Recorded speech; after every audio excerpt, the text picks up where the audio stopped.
When I submitted my resignation, I didn't expect a farewell cake or congratulations. I expected silence, and I was right. But the very next morning, they begged me to stay. I didn't withdraw my resignation right then. I canceled it. But not for the reason you might think.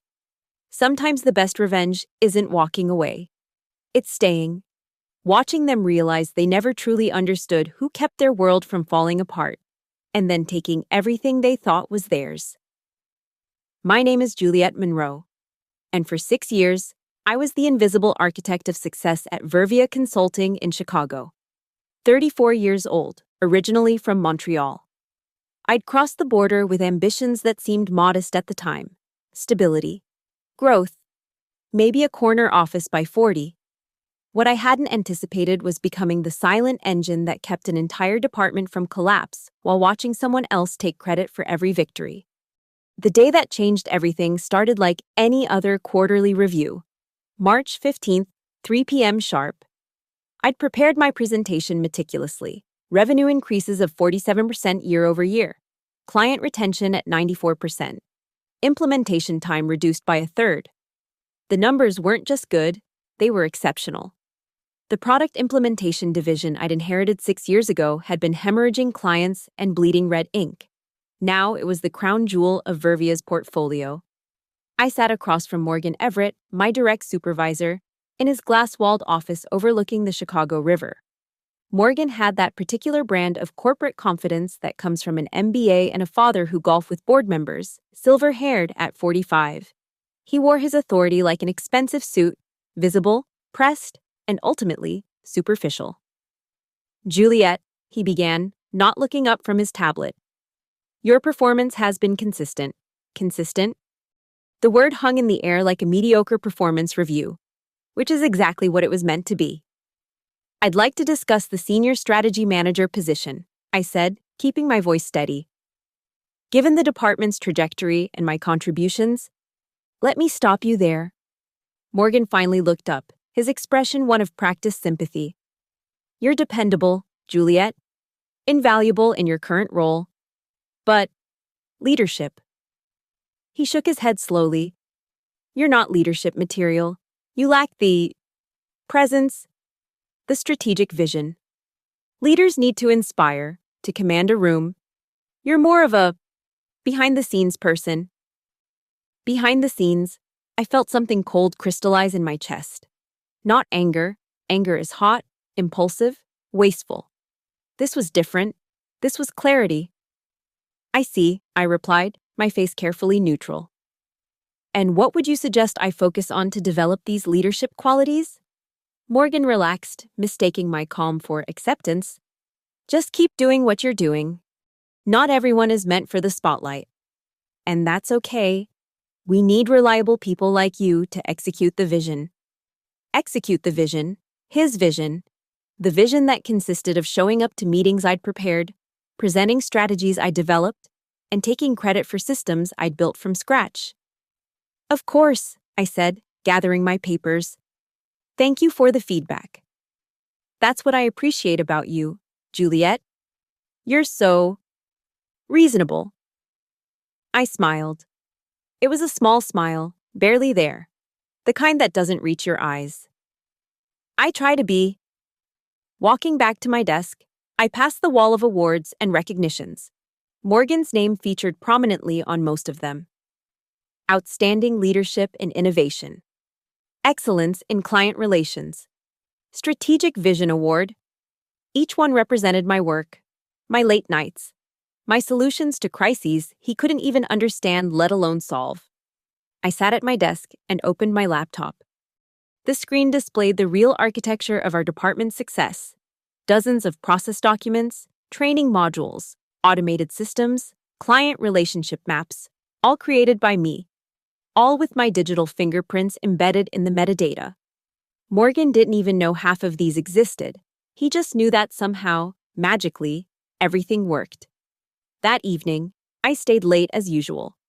But instead of working, I studied, I mapped every process, every dependency, every critical function that relied on my invisible hand. I realized something profound.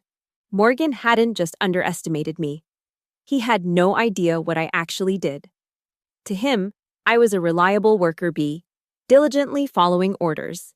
He couldn't conceive that I was the architect, the engineer, and the maintenance crew all rolled into one. The security guard nodded as I finally left at 10 p.m. Another late night. Ms. Monroe? The last one for a while. Marcus, I replied. He chuckled. I'll believe that when I see it. But I meant it. As I walked to my car, the Chicago wind cutting through my coat, I wasn't planning my resignation. That would be too simple, too clean. Morgan had just told me I wasn't leadership material, that I lacked vision. I was going to show him what lack of vision really looked like. The invisible architecture I'd built over 6 years was more complex than anyone at Vervia realized. It wasn't just processes and spreadsheets, it was an entire ecosystem that functioned so seamlessly. People forgot it hadn't always existed. Take the client feedback system, for instance. What Morgan saw was a simple monthly report that landed on his desk, highlighting satisfaction scores and areas for improvement. What he didn't see was the intricate web of automated surveys, follow-up protocols, and escalation matrices I'd programmed. The system tracked response patterns, flagged potential issues before they became problems, and even generated personalized follow-up templates based on client history. Morgan would glance at the report, nod approvingly, and present it to the board as evidence of his hands-on leadership approach. Then there was the training program. When new hires joined our department, they underwent what everyone called orientation. In reality, it was a comprehensive skill-building system I'd developed, complete with shadowing schedules, competency assessments, and mentorship pairings. The documentation alone ran 300 pages, but I'd made it so intuitive that team leads could run it without thinking. Morgan believed our low turnover rate was due to his inspiring leadership culture. He'd never once reviewed the training materials. The KPI dashboard was perhaps my masterpiece. Every Monday morning, Morgan would pull up what he called his metrics, a real-time display of performance indicators across 12 different parameters. He had no idea that behind that simple interface lay thousands of lines of code I'd written, pulling data from 7 different systems, cross-referencing performance patterns, and even predicting potential bottlenecks 2 weeks out. He'd once bragged to Troy Barnes, our CEO, that he'd revolutionized performance tracking. I'd been sitting right there, invisible as always. But the crown jewel of my invisible empire was the client recovery protocol. 3 years ago, we'd lost a major account, Brennan Industries, due to a cascading failure in project delivery. Morgan had panicked, essentially thrown his hands up. I'd stepped in, created a systematic approach to winning back lost clients, complete with apology frameworks, compensatory offerings, and relationship rebuilding timelines. We'd not only won Brennan back, but turned them into our biggest advocate. Morgan got a standing ovation at the quarterly meeting. I got a "thanks for your support" in an email he sent to the entire team. The Monday after my review, I stood in the supply closet, looking at the physical manifestation of my work. 17 binders of procedures, protocols, and guidelines. Each one had a cheerful cover page with the Vervia logo and department standards printed in corporate blue. No author credited, just anonymous wisdom that kept everything running. I thought about the 3 times Morgan had almost destroyed everything we'd built. First was the Morrison healthcare proposal. Morgan had promised them a deployment timeline that was physically impossible. I'd spent 72 hours straight restructuring our entire resource allocation, calling in favors from other departments, and creating a parallel implementation track that somehow made it work. Morgan's comment afterward, "See, I knew we could do it if we just pushed harder." Second was the software integration disaster. Morgan had signed off on a new system without checking compatibility with our existing infrastructure. When everything crashed on a Tuesday morning with 4 major clients expecting deliverables, I'd built a temporary bridge system using APIs and manual workarounds that kept us operational while I fixed the integration over 6 weeks of nights and weekends. Morgan told Troy it was a minor hiccup that we handled proactively. The third was almost beautiful in its potential for catastrophe. Morgan had double booked our entire implementation team for 2 different product launches, promising both clients exclusive dedication. Instead of letting it explode, I'd created shadow teams using contractors I'd cultivated relationships with, managed both launches simultaneously while making each client feel like they had our full attention. Morgan's takeaway: sometimes you just have to juggle priorities. Each time, I documented everything meticulously, not out of spite, but out of habit. I'm Canadian, we document everything. But now, looking at these binders, at the digital archives, at the timestamp histories showing every edit, every update, every crisis averted at 2 a.m. while Morgan slept soundly in his suburban mansion, I realized I'd been building something else entirely. Evidence. Not evidence of wrongdoing. Morgan wasn't corrupt, just incompetent and blind. But evidence of value. My value. The difference between what Morgan thought he was managing and what was actually keeping this department alive? I pulled out my phone and photographed select pages. Not to use them, not yet, but to remember. To remind myself during the coming weeks that I wasn't imagining my worth. It was here, documented in black and white, even if no one else bothered to look. That evening, Morgan sent out his weekly Leadership Thoughts email to the department. This week's topic: the importance of recognizing your role in the bigger picture. I read it twice, then archived it in a folder I just created. I labeled it Irony. The transformation began on a Tuesday. Not with grand gestures or dramatic announcements, but with small, surgical withdrawals of the invisible support that kept Morgan's world spinning. I stopped writing the detailed weekly briefings that I'd always left on his desk by 7 a.m. Monday. Instead, I provided exactly what my job description required: a bullet point summary with raw data, no analysis, no context, no recommendations. Morgan didn't notice for 2 weeks. When he finally did, he asked why the reports had changed format. I responded that I was following the standard template from HR. He looked confused, but didn't push. The early morning arrivals ended. For 6 years, I'd been at my desk by 6:30 a.m., handling the overnight emails from our Asian clients, resolving issues before they could escalate, preparing solutions before Morgan even knew problems existed. Now I arrived at 8:59 a.m., precisely 1 minute before official hours. The first morning crisis hit Morgan's inbox at 7:15 a.m. from our Tokyo client. He forwarded it to me at 8:47 a.m. with "urgent" in the subject line. I responded at 9 a.m. that I'd look into it and have an answer by end of day, as per standard protocol. The after-hours emails went unread. My phone stopped buzzing with immediate responses to Morgan's 9 p.m. thoughts or his midnight urgent questions about presentations he should have reviewed days earlier. The out-of-office assistant became my new best friend. I will respond to your email during regular business hours. For urgent matters, please contact the on-call manager. There was no on-call manager. Morgan had eliminated that position 2 years ago to optimize costs. But the real artistry was in what I stopped preventing. When Jennifer from accounting sent her monthly request for clarification on project codes, I no longer intercepted it with a pre-completed spreadsheet. Morgan received the request directly, stared at it for 3 days, then asked me what project codes were. I explained, professionally and thoroughly, then watched him spend 4 hours doing what used to take me 15 minutes. The vendor relationships I'd carefully maintained began to fray. Not because I sabotaged them, I would never, but because I stopped compensating for Morgan's communication failures. When he forgot to approve the quarterly orders, I didn't remind him. When he missed the vendor appreciation lunch I'd always secretly coordinated, I was simply having my regular Tuesday salad at my desk. 3 vendors called asking if everything was all right. I directed them to Morgan. The interdepartmental coordination I'd orchestrated became visible through its absence. Marketing would send collaboration requests that I'd previously handled seamlessly. Now they sat in Morgan's inbox while he tried to understand what syncing deployment schedules with campaign launches meant. It would flag system updates that I'd always pre-tested against our infrastructure.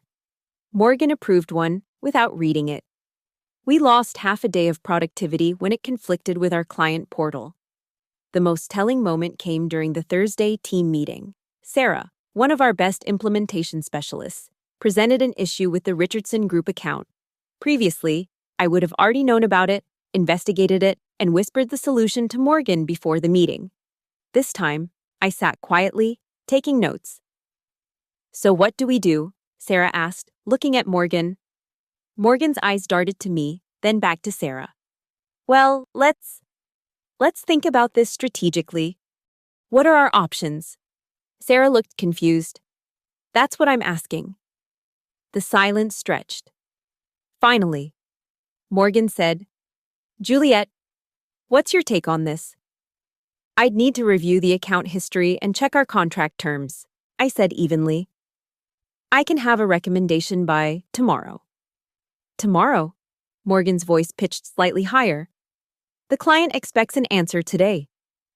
"Then perhaps someone familiar with the account should handle it immediately," I suggested.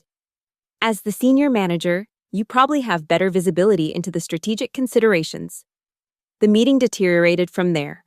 Morgan assigned tasks he didn't understand to people who couldn't complete them without the invisible infrastructure I'd always provided. By meeting's end, everyone looked confused except me. I looked attentive, professional, and completely within my defined role. That afternoon, I overheard Morgan on a call with Troy Barnes. "Just a few growing pains," he was saying. "You know how it is, Troy. Sometimes you need to shake things up to move forward." 3 weeks into my transformation, the cracks weren't just showing, they were widening. Response times doubled. Client satisfaction scores dipped for the first time in 3 years. 2 projects missed their milestones. Nothing catastrophic, nothing that couldn't be recovered, but enough to create a pattern. Morgan started arriving earlier, leaving later. His confident stride became a hurried shuffle between meetings. The casual afternoon golf sessions disappeared. His assistant mentioned he'd canceled his vacation plans. Meanwhile, I maintained perfect mediocrity. Every task assigned to me was completed exactly to specification. Precisely on time. With no additional value added. I became exactly what Morgan had said I was. Dependable, but uninspiring. Consistent, but not strategic. A behind-the-scenes person executing someone else's vision. The problem was, there was no vision to execute anymore. There was just Morgan, drowning in the deep end of a pool he didn't even know existed, while I sat on the sidelines with my stopwatch, timing his descent with professional precision. The Brennan Industries call came on a Friday afternoon. Morgan's assistant knocked on my cubicle, her face pale. "Mr. Everett needs you in his office. Now." I found Morgan standing behind his desk, phone pressed to his ear, sweat beading on his forehead despite the aggressive air conditioning. Troy Barnes sat in the corner, arms crossed, jaw tight. On speaker was David Brennan himself, CEO of our largest client. Extremely disappointed in the deterioration of service quality, Brennan's voice filled the room. The response times, the lack of proactive communication, the missed optimization opportunities. This isn't the Vervia we partnered with. Morgan's eyes found mine, desperate. "David, I assure you, we're addressing these temporary, Brennan cut him off. "It's been 6 weeks of steady decline. Our contract renewal is in 30 days. Morgan, we're scheduling meetings with your competitors." The line went dead. Troy stood slowly, his presence filling the room. At 58, our CEO had built Vervia from a startup to a $100 million consultancy. He had a reputation for seeing through bullshit with laser precision. "Morgan." Troy's voice was dangerously quiet. "Brennan Industries represents 18% of our revenue. Explain to me how we got here." Morgan launched into a frantic explanation about market challenges, resource constraints, typical corporate deflection. I stood by the window, watching the Chicago River flow below, saying nothing. "Juliet." Troy's voice cut through Morgan's rambling. "You've been quiet." I turned, meeting his gaze directly. "You asked Morgan to explain. I'm just here to support." "Cut the politics," Troy said sharply. I want to know what's happening in this department. Morgan interjected. Troy, I don't think. I wasn't asking you. Troy's eyes never left mine. Juliet, talk. I considered my words carefully. Brennan Industries has specific expectations based on service patterns established over the past 3 years. Recent operational changes have disrupted those patterns. What operational changes? Troy asked. I wouldn't want to speak outside my role, I said evenly. As Morgan explained in my recent review, I'm not positioned to assess strategic matters. Troy's eyes narrowed. Your recent review. Morgan went rigid. I was evaluated as dependable but lacking leadership qualities. I continued, my tone professionally neutral. So I've focused on staying within my defined responsibilities rather than overstepping into strategic areas. The silence that followed was suffocating. Troy pulled out his phone, typing rapidly. I'm looking at performance metrics for the past 6 weeks. His face darkened as he scrolled. They coincide precisely with... He looked up at me. With when you started working standard hours. I've been ensuring work-life balance, I said. Morgan often emphasizes the importance of avoiding burnout. Troy stood. Emergency leadership meeting, conference room A, 20 minutes. He moved toward the door, then paused. Juliet, I want you there. That's not necessary. Morgan started. It is now. Troy left, the door closing with controlled precision that was somehow worse than a slam. Morgan turned on me, his composed mask finally cracking. What did you do? Exactly what you told me to, I replied. I stayed in my lane. I executed without trying to lead. I became precisely what you said I was. You sabotaged. I did nothing, I interrupted, my voice sharp for the first time. Literally nothing beyond my job description. If that constitutes sabotage, then we need to discuss what you think my job actually is versus what you pay me for. The conference room 20 minutes later was a study in corporate tension. Troy had pulled in the CFO, the head of HR, and 2 other department heads. Morgan sat at one end of the table, isolated. I sat in the middle, calm. Troy opened with brutal efficiency. We're about to lose Brennan Industries. I want to know why, and I want solutions. Morgan, you have 5 minutes. Morgan's presentation was a disaster. Without my invisible preparation, he had no data, no analysis, no action plan. He stumbled through vague promises about realignment and optimization. The other executives exchanged glances. Juliet, Troy said. Same question. 5 minutes. I opened my laptop. Despite everything, I'd never stopped tracking data. I just stopped sharing it proactively. The screen displayed a comprehensive analysis. Every service failure, every delayed response, every missed opportunity. All mapped against the historical baseline. The issue is system dependency, I began. Our department has been operating on institutional knowledge rather than documented processes. When that knowledge isn't actively applied, gaps emerge. And whose institutional knowledge are we talking about? The CFO asked, though her tone suggested she already knew. I pulled up another slide, the metadata history of every major process document, every successful client save, every crisis averted. My name was embedded in the digital DNA of everything that worked. Mine, I said simply. Troy leaned back. Morgan, when was the last time you personally handled a client escalation without Juliet's involvement? Morgan's mouth opened, closed, opened again. Nothing came out. HR. Troy turned to the head of human resources. Pull Juliet's compensation against her actual responsibilities. The HR director typed quickly. She's paid as an implementation specialist, level 2. Based on what I'm seeing here, she's performing at senior director level, minimum. Troy stood. Juliet, stay. Everyone else, out, including you, Morgan. Morgan's face cycled through red to white to gray. He left without a word. Troy sat back down, studying me. You could have come to me directly weeks ago. With what? I asked. Complaints that my boss doesn't appreciate me? You would have seen it as typical employee dissatisfaction. I needed you to see the system failure, not hear about it. A slow smile crossed Troy's face. You orchestrated this entire crisis. I stopped preventing an existing crisis, I corrected. There's a difference. So what happens now? Troy asked.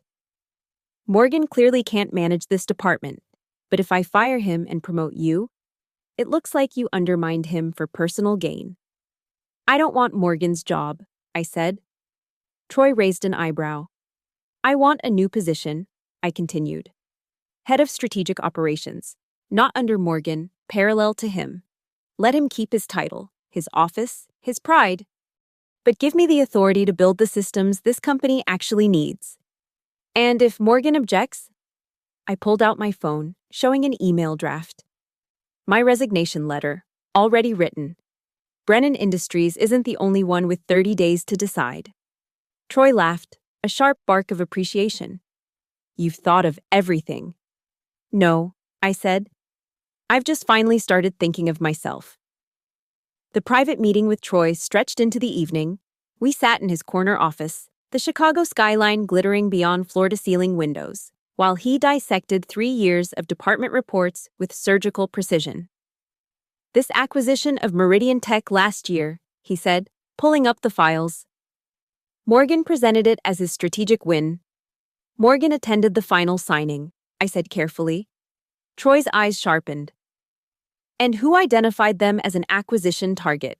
I remained silent. Who built the financial models? Silence. Who managed the due diligence? I met his gaze. I believe the records speak for themselves. Troy pulled up the metadata. My digital fingerprints were everywhere. Jesus Christ, Juliet, you basically run this department.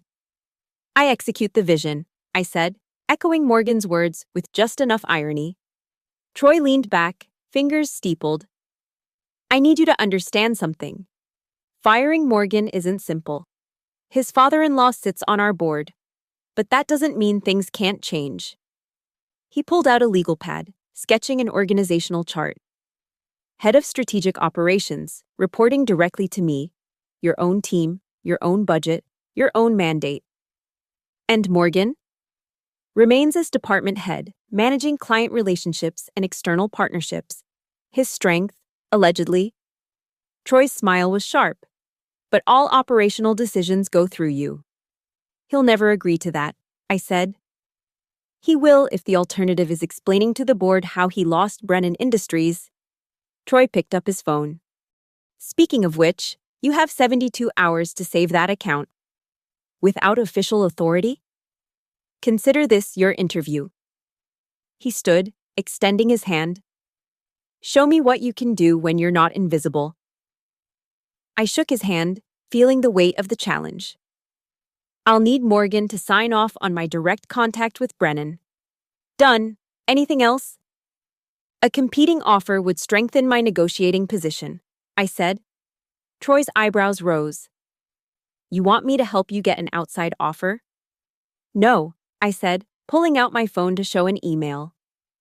Stratton Consulting already made one. Director of Operations, 20% salary increase, signing bonus. The email was real. I'd interviewed discreetly 3 weeks earlier, knowing I'd need leverage eventually. Troy read it twice. You've been planning this for a while, he said, a mix of admiration and calculation in his voice. Since Morgan told me I lack strategic vision, I replied. Monday morning arrived with manufactured chaos. Morgan had called an emergency all-hands meeting, desperate to project control. He stood at the podium, clicking through slides I knew he'd stolen from my archived presentations, trying to outline a revitalization strategy. We need to return to our core values, he declared, as if values could replace competence. I sat in the back row, laptop open, rebuilding the Brennan Industries relationship in real time. I'd called David Brennan at 6 a.m., cutting through corporate hierarchy with surgical precision. Mr. Brennan, this is Juliet Monroe from Vervia. I'm calling about your concerns. Juliet? His surprise was evident. I thought Morgan would. Mr. Everett asked me to handle this personally. I'd like to review the specific failures and present a remediation plan within 48 hours. You're the one who saved our deployment 3 years ago, Brennan said slowly. The parallel implementation track. You remember that? I remember excellence, he said. Morgan took credit, but I knew it wasn't his work. Too elegant, too detailed. I can fly to Boston tomorrow, I offered. Show you exactly how we'll fix this. No need, Brennan said. If you're personally handling this, that's all I need to know. But Juliet, I want you as our point person going forward, not Morgan. I glanced up at Morgan, still fumbling through his presentation. That can be arranged. The meeting with Troy and Morgan that afternoon was a masterclass in corporate checkmate. Troy had summoned us both to the boardroom, where 3 board members joined via video conference, including Morgan's father-in-law, Richard Blackstone.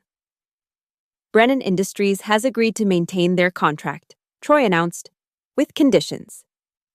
Morgan practically glowed. Excellent, I knew we could. They want Juliet as their exclusive point of contact, Troy continued. The glow died. That's irregular, Morgan stammered. It's non-negotiable, I said, sliding a printed email across the table. David Brennan was quite specific. Richard Blackstone's face appeared concerned on screen. Morgan, what's going on there? Troy took control. We're restructuring for efficiency. I'm creating a new position, Head of Strategic Operations. Juliet will handle all operational aspects while Morgan focuses on strategic partnerships and board relations. That's unacceptable, Morgan said, his voice rising. She reports to me. Not anymore, Troy said flatly. She reports to me. This is a coup. Morgan sputtered, looking to his father-in-law for support. Richard's voice was cold through the speaker.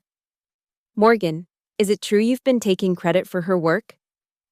The room went silent. I pulled out a folder, thick with documentation. I've never claimed credit for anything, I said quietly. But I've kept records, every project, every crisis, every success. Time-stamped, dated, with digital trails. I didn't open the folder. I didn't need to. Its mere presence was enough. Richard spoke again. Morgan, we'll discuss this privately. But if Vervia loses Brennan Industries because of your ego, we'll be having a very different conversation.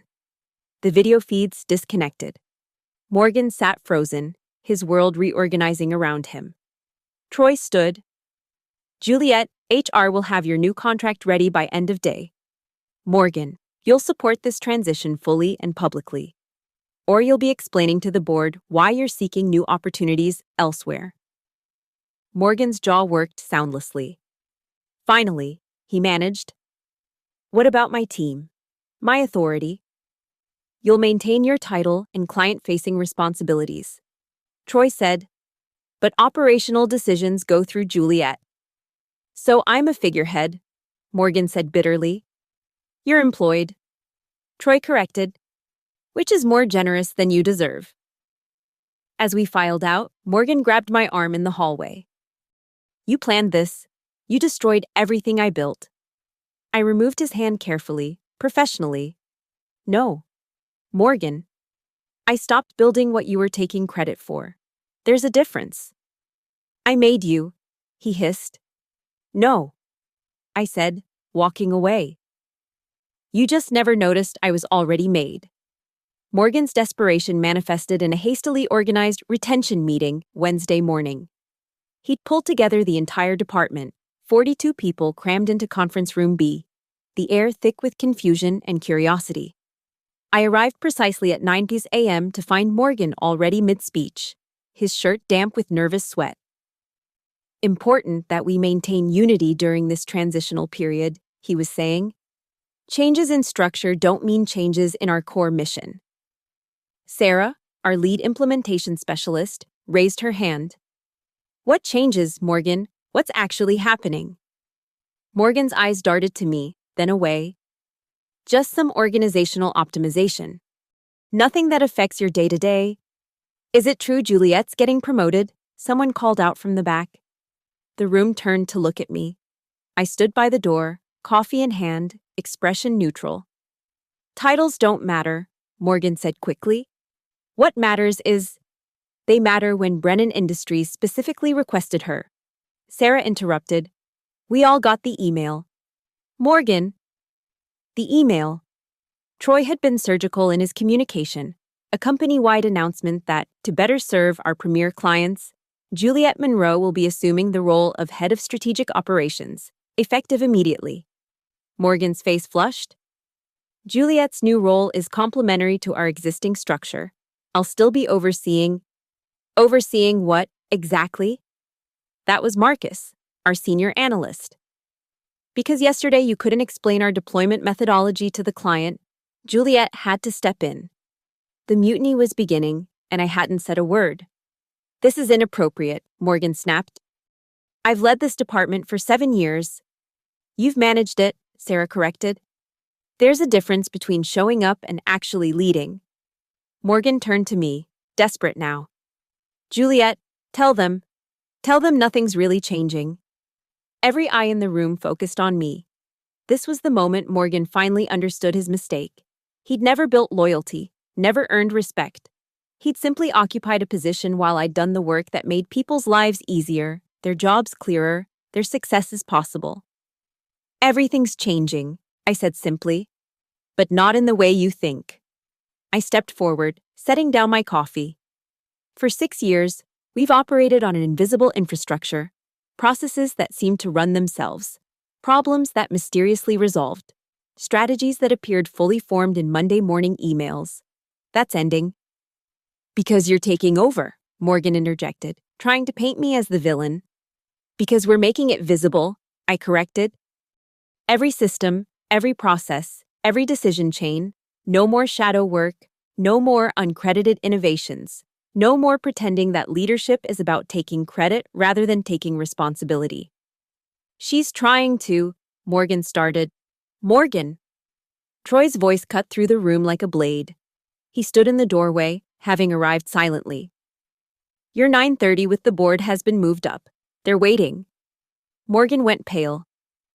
The board? But Richard said. Richard recused himself from this discussion. Troy said, the other members have questions about department performance metrics, specifically, the disconnect between reported achievements and actual contributions. Morgan looked around the room for support, finding none. His exit was a shuffle of defeat, leaving behind a wake of uncomfortable silence. Troy addressed the room. Juliet will outline the new structure. I expect full cooperation. He left, closing the door behind him. I stood before my colleagues, people who'd watched me work 60-hour weeks while Morgan golfed, who'd seen me solve crises while he took credit, who'd wondered why I never pushed back. I know what you're thinking, I began. Why now? Why this way? I pulled up my laptop, projecting onto the screen. Because sometimes the best way to prove value isn't to demand recognition. It's to remove yourself from the equation and let people discover what breaks. The presentation showed everything, the systems I'd built, the problems I'd prevented, the saves I'd orchestrated. But more importantly, it showed the future, a department where work was credited, where innovation was rewarded, where leadership meant lifting others up, not standing on their shoulders. I'm not interested in being Morgan 2.0, I said. Each of you will own your contributions, your names on your work, your ideas credited, your successes recognized. What about Morgan? Marcus asked. He's still technically department head. Morgan will be managing external partnerships and board relations, I said. He'll be the face at conferences, the signature on ceremonial documents. Think of him as our brand ambassador. So he's been promoted to irrelevance, Sarah said, not quite hiding her smile. He's been repositioned to match his actual skills, I replied diplomatically. The meeting ended with something I'd never seen in 6 years, genuine enthusiasm. People stayed after, discussing ideas they'd been sitting on, improvements they'd wanted to suggest, but knew Morgan would either dismiss or steal. That afternoon, I was setting up my new office, notably larger than Morgan's, with a direct view of the city. When he appeared in my doorway, his board meeting had clearly not gone well. His face was drawn, his usual swagger replaced by something hollow. "They knew," he said quietly. "The board. They've known for months that you were the one actually running things." "Then why didn't they act?" I asked, though I suspected the answer. "Richard protected me, but when Brennan threatened to leave," he trailed off. "They gave me a choice: step back gracefully or step out completely. And you chose gracefully." He laughed bitterly. "Graceful." "Right. You know what the worst part is? I actually believed I was a good leader.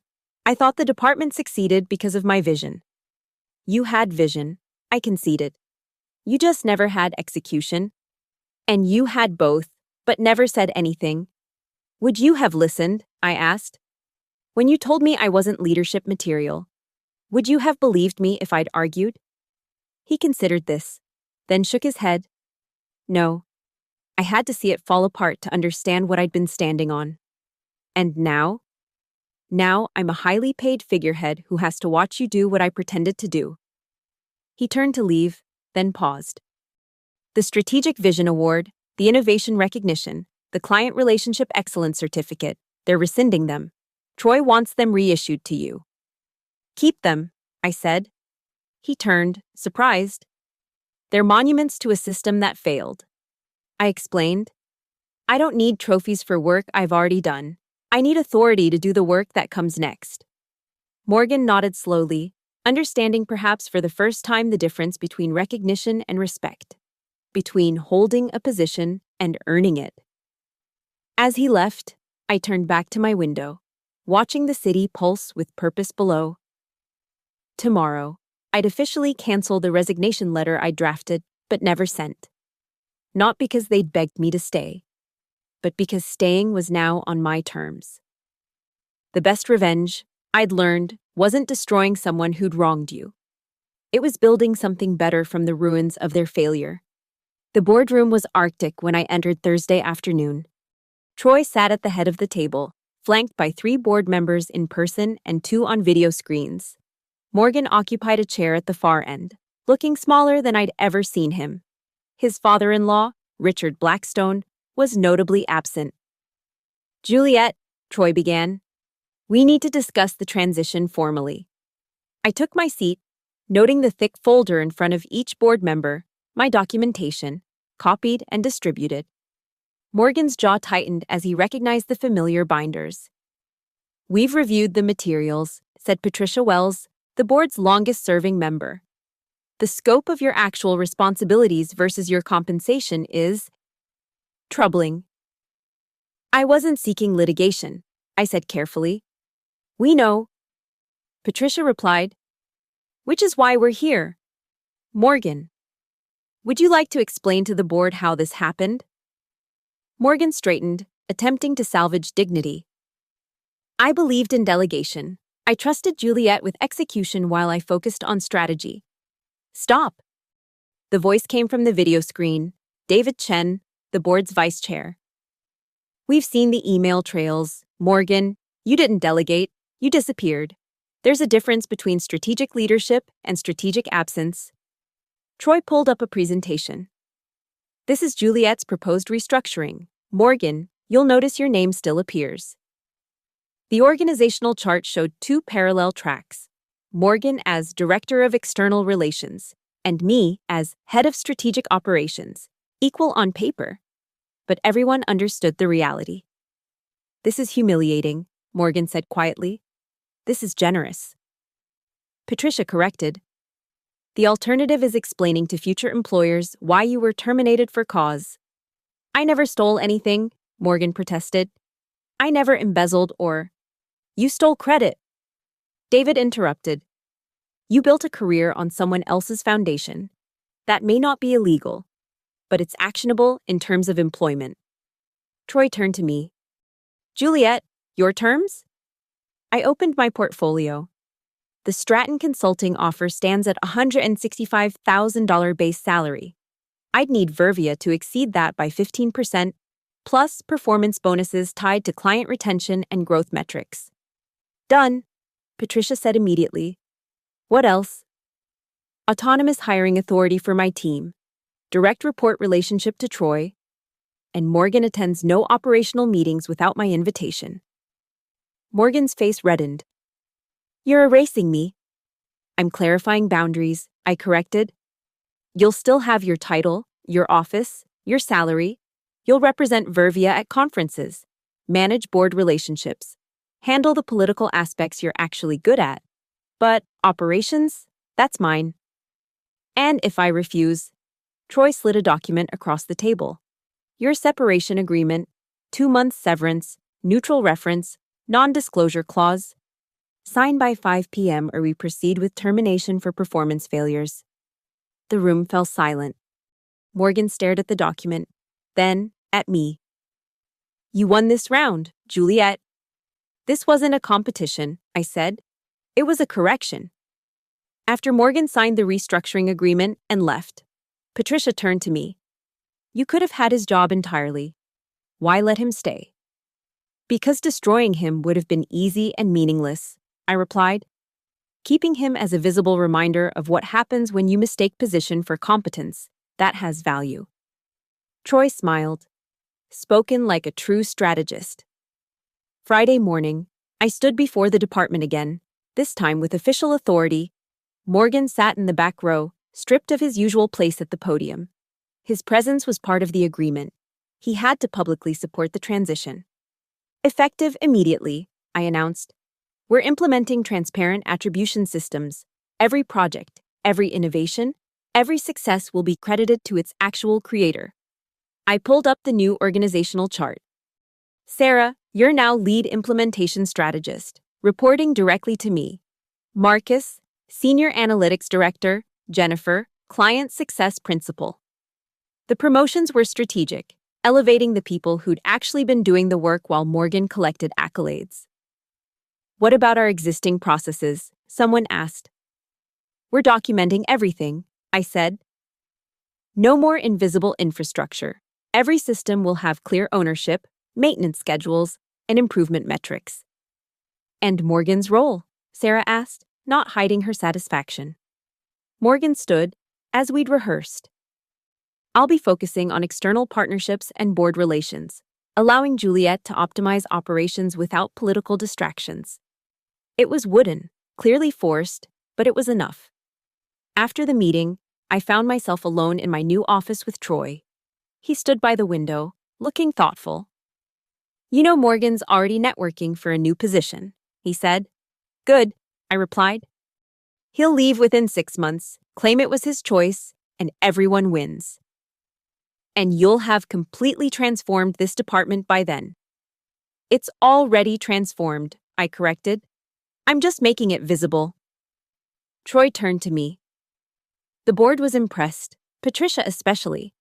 She said you handled this like someone who's been playing chess while everyone else was playing checkers. I learned from watching Morgan, I said.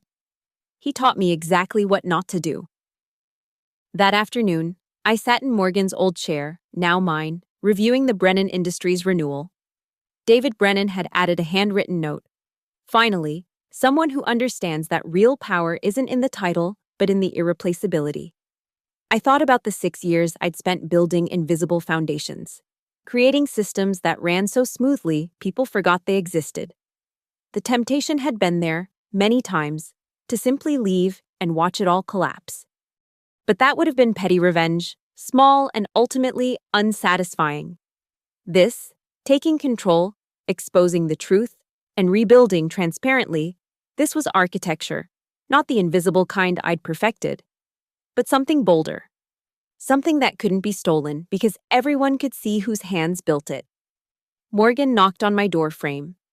The board wants me to transition all operational passwords and access codes to you. Already done, I said, showing him my laptop. I built most of those systems, remember?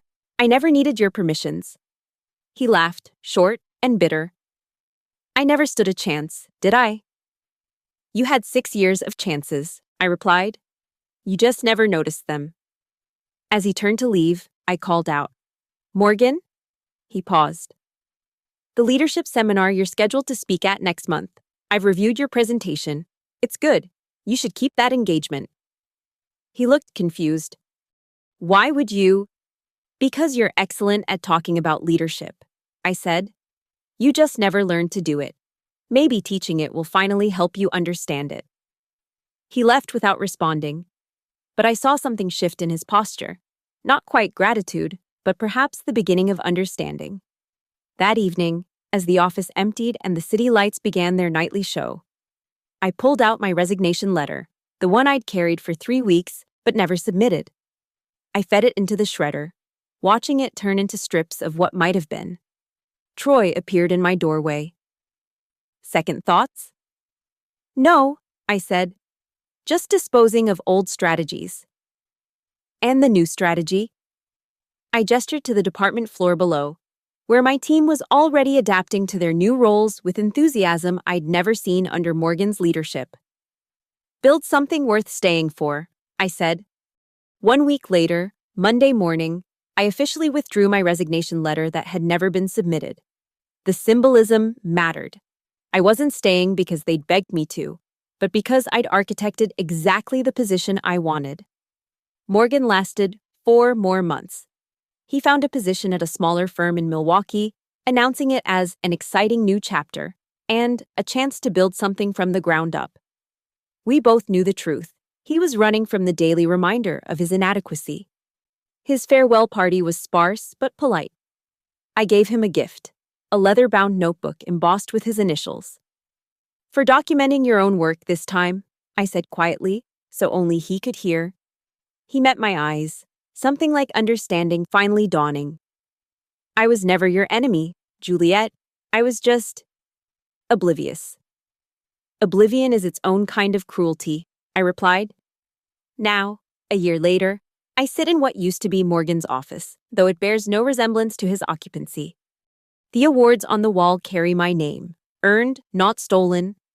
The department runs at 340% efficiency compared to Morgan's last quarter. Brennan Industries didn't just renew, they doubled their contract. But the real victory isn't in the metrics or the recognition. It's in the systematic changes I've implemented. Every Vervia department now has transparent attribution protocols. Junior employees can't be shadows anymore. Their work is tagged, tracked, and credited. I call it the Visibility Initiative, though privately, I think of it as the Anti-Morgan Protocol. Sarah, now running her own division, stopped by yesterday. You know what I appreciate most, she said. You didn't just take power, you redistributed it. She was right. The 12 people who'd been invisible under Morgan now lead their own teams. The documentation I'd hoarded for protection became training materials for advancement. The systems I'd built in darkness now operate in full transparency. Troy promoted me to senior vice president last month. During the announcement, he said something that stayed with me. Juliet proves that the best leaders aren't those who claim credit, but those who create it. Patricia Wells pulled me aside after the board meeting. We knew, she admitted. We knew for years that Morgan was a figurehead, but until you forced our hand, it was easier to maintain the status quo. And now we've implemented performance audits across all departments. We're calling it the Monroe Method. The irony isn't lost on me. I spent 6 years being invisible, and now my name is on the very system designed to prevent invisibility. This morning, I found a handwritten note slipped under my door. No signature, but I recognized Morgan's handwriting. You were right. Revenge isn't about destroying someone. It's about becoming undeniable. I kept the note, not as a trophy, but as a reminder. For 6 years, I was the ghost in the machine, the invisible force that kept everything running. Morgan's dismissal of me, dependable but not leadership material, became the catalyst for the most elegant corporate revenge I could imagine. I didn't scheme to destroy him. I simply stopped being his secret weapon. I let his incompetence speak for itself while positioning myself to catch the pieces when they inevitably fell. The beauty was in its simplicity. I became exactly what he said I was, uninspiring, non-strategic, purely executional, and watched him drown without the very qualities he'd dismissed. But here's what Morgan never understood, even at the end. This wasn't about him. He was just an obstacle, a poorly placed stone in my path. The real revenge was against a system that allowed invisible labor to be stolen, that rewarded perception over performance, that let mediocre men stand on the shoulders of brilliant women and call the view their own. I've made that impossible now, not just for me, but for everyone who comes after. My phone buzzes with a LinkedIn notification. Morgan has endorsed me for strategic leadership and operational excellence. The irony is almost poetic. I don't accept the endorsements. I don't need them. My work speaks for itself now, loud, clear, and impossible to ignore. Looking out at the Chicago skyline, I think about that moment a year ago when Morgan told me I wasn't ready for promotion, that I lacked leadership qualities. He was wrong about many things, but he was right about one. I wasn't ready for promotion. I was ready for revolution. The city stretches before me, full of other Morgans in other offices, taking credit for work they don't understand, but also full of other Juliets, building invisible empires, waiting for their moment. To them, I offer this. Don't wait too long. Your competence is not a secret weapon to be hidden. It's a force to be wielded. And sometimes, the best revenge isn't burning down the system that overlooked you. It's rebuilding it so that no one can ever be overlooked again. I close my laptop and prepare for my 3 p.m. meeting, a presentation to the board about expanding the visibility initiative company-wide. In my folder is a proposal for a new position, Chief Attribution Officer. It's a role that didn't exist before I made it necessary. Morgan was wrong. I wasn't dependable, but uninspiring. I was indispensable and just getting started. Revenge, I've learned, isn't best served cold. It's best served with such precision that they thank you for it, and sometimes they even endorse you on LinkedIn. The thought makes me smile as I walk to the boardroom, my heels clicking against marble with the confidence of someone who no longer needs to be invisible to be invaluable. My name is Juliette Monroe. I was never leadership material. I was leadership itself, waiting for the right moment to prove it. Thank you so much for listening to my story. I'm curious. Where are you listening to this right now? Are you on your commute, at home, or maybe even in your own office dealing with your own Morgan? Drop a comment below and let me know. Don't forget to subscribe to the channel for more stories like this, and share your thoughts. Have you ever had to deal with someone taking credit for your work? How did you handle it? Let's discuss in the comments. Your stories inspire mine.